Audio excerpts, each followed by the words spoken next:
Non c'è carnevale senza coriandoli e per questo tutto il mondo deve ringraziare una sola persona, o forse due.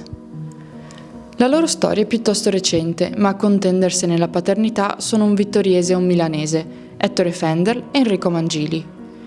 A 14 anni, senza un soldo bucato, Fender stava guardando dalla sua finestra la parata di carnevale di Trieste, col sogno di potervi partecipare insieme a tutti gli altri bambini.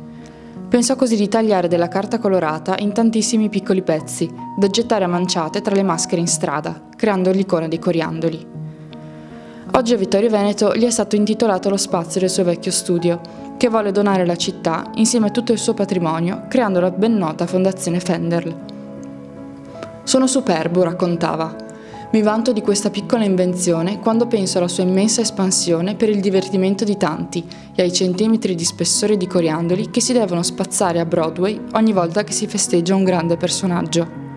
A smentire la sua storia, però, ci ha pensato il meno romantico e ben più pratico Enrico Mangili. L'uomo raccontava di aver riciclato gli scarti di carta traforata utilizzata negli allevamenti di vacchi da seta, creando i coriandoli che decise poi di commercializzare. Sebbene la verità si trovi in tasca di uno solo dei due, oggi non ci resta che credere alla versione della storia che più ci piace.